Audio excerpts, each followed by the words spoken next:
કેમ છો વિદ્યાર્થી મિત્રો? ધોરણ 12 આંકડાશાસ્ત્ર પૂરક પરીક્ષાની સિરીઝમાં આપણે 3 ગુણના દાખલા અને 5 ગુણના દાખલામાં ચેપ્ટર 3ના જે 2 રીતના દાખલા પૂછાય છે તે જોઈશું. 3 ગુણના દાખલાની અંદર ચેપ્ટર 3 જે છે એમાંથી ટૂંકા દાખલા જે ચેપ્ટર 2ની અંદરથી આપણે જોયા હતા સેમ એ રીતના પૂછાય છે, અને 5 માર્ક્સના દાખલા છે એની અંદર XY વાળી જે નિયત સંબંધ રેખાની રીત છે તે પૂછાતી હોય છે. તો ચાલો શરૂ કરીએ. સુરેખ નિયત સંબંધની અંદરથી ન્યૂનતમ વર્ગોની રીતની અંદર મોટા દાખલા જે XY વાળી રીતની હોય છે અને નાના દાખલા જેની અંદર બધાની કિંમત તમને આપી હોય છે, બરાબર. તમારે ખાલી X અને Yની કિંમત શોધવાની હોય છે. તો આમાંથી વિભાગ A, B અને C કેટલા માર્ક્સનું પૂછાય છે અહીંયા તમને આપેલું છે. આપણે 3 માર્ક્સ અને 5 માર્ક્સમાંથી જોઈશું. આની અંદર 4 માર્ક્સનો દાખલો પૂછાતો નથી. ચલો તો શરૂ કરીએ. પહેલાં સૂત્રો જોઈ લઈએ. તો y અને x વાળી નિયત સંબંધ રેખાનું સમીકરણ આ તમને પૂછાતું હોય છે MCQ કે 1 માર્ક્સની અંદર. તો y કે બરાબર a પ્લસ bx, જ્યાં b શું છે તો કે y x નિયત સંબંધાંક છે, એ શું છે અંતઃખંડ એટલે કે એક જાતનો અચળાંક છે, અને x છે એ નિરપેક્ષ ચલ છે. હવે b ની કિંમત શોધવી હોય મોટા દાખલા માટે તો તમારે આ સૂત્ર વાપરવાનું. ક્યારે? જ્યારે x બાર અને y બારની કિંમતો પૂર્ણાંક હોય ત્યારની વાત છે, બરાબર. અને x અને yની કિંમત અપૂર્ણાંક આપેલી હોય તો શું કરવાનું? જેમ આપણે ચેપ્ટર 2માં કરતા હતા એ જ રીતે છે કે જો x અને yની કિંમત અપૂર્ણાંક હોય અને કેવી હોય સાથે નાની, તો તમારે આ સૂત્ર વાપરવાનું છે. અને x અને yની કિંમતો મોટી હોય અને ઉગમ બિંદુ પરિવર્તન કરવામાં આવેલું હોય તો તમારે આ રીત વાપરવાની છે, બરાબર છે. કારણ કે ઉગમ બિંદુ હોય પરિવર્તનથી સ્વતંત્ર હોય, પણ જે સ્કેલ માપ હોય છે પરિવર્તનથી સ્વતંત્ર હોતું નથી. તો તમારે આ બે રીતનું ખાસ ધ્યાન રાખવાનું છે. જો પરિવર્તન કરવામાં આવેલું હોય તો, અને સ્કેલ માપને પરિવર્તન કરવામાં આવે તો અહીંયા, અને ઉગમ બિંદુને પરિવર્તન કરવામાં આવે તો આ સૂત્ર છે. અને નાના દાખલા છે એના માટે તમને સૂત્રો આપેલા છે, જેની અંદર તમને બધાની કિંમત આપી હોય. તમારે અમુકવાર સહવિચરણ શોધવાનું હોય, અમુકવાર b શોધવાનું હોય, અથવા તો SY અને SX એટલે y પરનું સહવિચરણ અને x પરનું સહવિચરણ આ રીતનું શોધવાનું હોય છે. અહીંયા તમને બીજા પણ સૂત્રો આપેલા છે અને આ એનું અર્થઘટન છે. તો પહેલાં આપણે એક દાખલો જોઈએ. તો અહીંયા તમને રકમ દેખાઈ રહી છે, બરાબર. રકમ આપેલી છે કે અહીંયા ભાવ આપ્યો છે અને અહીંયા માંગ આપી છે, બરાબર. તો તમારે માંગનું અનુમાન કરવાનું છે. ચલો, તો અહીંયા તમારે XY વાળી રીતમાં જોવું પડે. તો અહીંયા x છે, આ y છે, બરાબર. x બાર છે એ શોધવું હોય તો શું કરવાનું? પહેલાં તમારે x બાર એટલે મધ્યક સમેશન xનું ભાગ્યા જેટલા અંક હોય અવલોકનની સંખ્યા. તો અહીંયા 6 અવલોકન છે તો આ બધાનું ટોટલ એટલે 96 થશે ભાગ્યા n એટલે 16 6 96. એ જ રીતે y એટલે આ બધાનું ટોટલ કેટલું આવ્યું? 60 ભાગ્યા 6, કારણ કે કુલ 6 અવલોકન છે. 1 2 3 4 5 6 અને 7. અહીંયા તમને n બરાબર 6 આપેલા છે. ઓકે, ચલો. અહીં 96 અને આ 60 અને અવલોકન છે 1 2 3 4 5 6, આ 7મું છે તમારું ટોટલ આપ્યું છે. તો xમાંથી x બાર બાદ કરો, અહીંયા yમાંથી y બાર બાદ કરો. હવે આ બંનેનો ગુણાકાર અને અહીંયા જે આવે છે x માઇનસ x બાર એનો વર્ગ આપ્યો છે.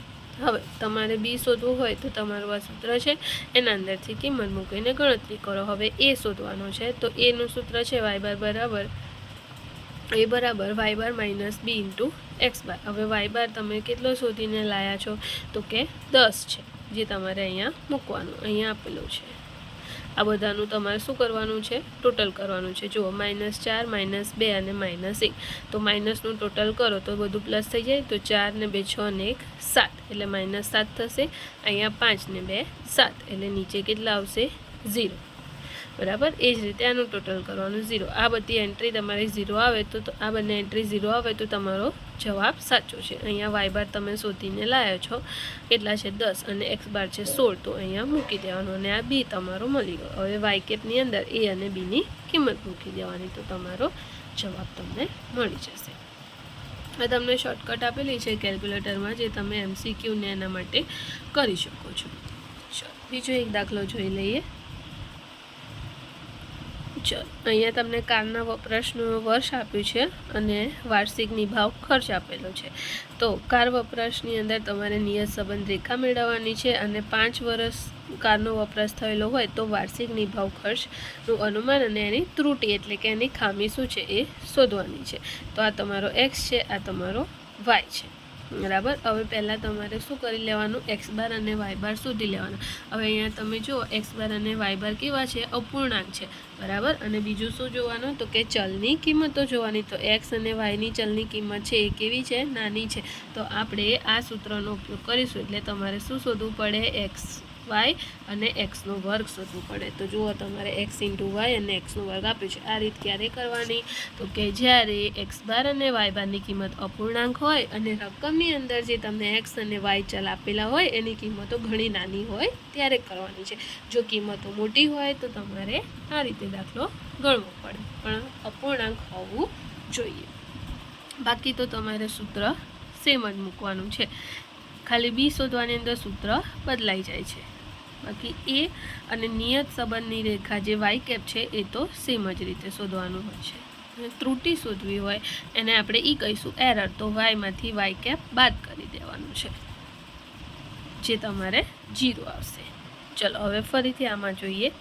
આમાં ફરીથી આપણે શું કરીશું, એક્સ બાર અને વાય બાર શોધીએ એટલે આટલાનું ટોટલ, આ બધાનું ટોટલ, આ બધાનું ટોટલ અને ભાગ્યા કેટલા અવલોકન છે, 1 2 3 4 5. તો 25 32 38 29 ને 31નો સરવાળો કરો એટલે 155 આવે. અને અવલોકન કેટલા છે, 5. તો 155 ભાગ્યા 5 એટલે એક્સ બાર અને વાય બાર મળી ગયા. હવે એ તો કેવા છે, પૂર્ણાંક જ છે. એટલે આપણે એક્સ માઇનસ એક્સ બાર અને વાય માઇનસ વાય બાર વાળી રીતથી દાખલો ગણવાનો છે. ચલો, હવે આ છેલ્લો એક દાખલો જોઈ લઈએ. એમાં પણ એક્સ બાર અને વાય બાર કેવા છે તો કે પૂર્ણાંક જ છે. એટલે ફરીથી એ જ રીત આવશે. તો અહીંયા તમારી આ રીતના દાખલા પૂરા થાય છે. હવે આપણે ટૂંકી રીતના દાખલા જોઈ લઈએ.